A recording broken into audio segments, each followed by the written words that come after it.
வசனங்களை எல்லாம் நம்ம தியானிக்கும் பொழுதுதான் ஆண்டவருடைய வார்த்தை என்ன சொல்லுகிறது, ஆண்டவருடைய வார்த்தை எப்பேற்பட்டது, ஆண்டவருடைய வார்த்தை உள்ள போனா என்னென்ன செய்யும், அதனால அந்த ஒரு உணர்வுகள் இருக்கிறதா? இல்ல பேப்பர் படிக்கிற மாதிரி, நியூஸ் படிக்கிற மாதிரி 4ஆம் தேதி ஓட்டு எண்ணிக்க அப்படின்ட்டு மறந்துடுறது. அப்புறம் 4ஆம் தேதி காலையில ஐயோ இன்னைக்கா ஓட்டு எண்ணிக்கிறது, என்னது எண்றாங்க அப்படிங்கிற மாதிரி நம்ம மறந்துடக்கூடாது.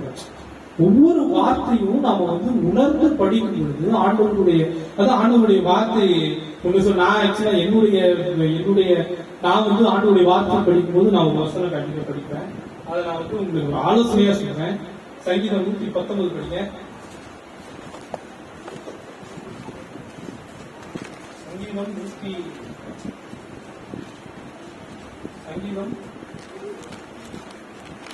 சங்கீதம் 119:18 நானே படிப்பீங்களா? உமது வேதத்தில் உள்ள அதிசயங்களை நான் பார்க்கும்படிக்கு என் கண்களை திறந்தது. இந்த வார்த்தை எனக்கு 2015 ஐயா தான் எனக்கு சொன்னார். ஐயா எனக்கு ஒரு ஆலோசனையா சொன்னதான் நான் அதை கடைபிடிக்கிறேன்.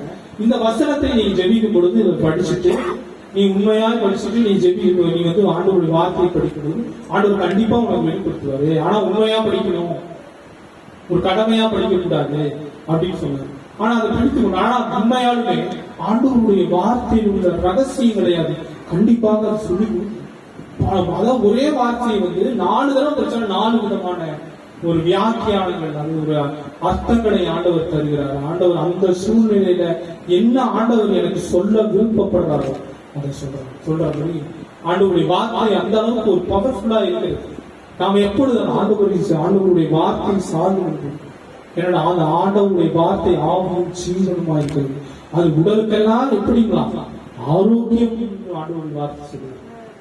அது அந்த வசனத்தை வார்த்தை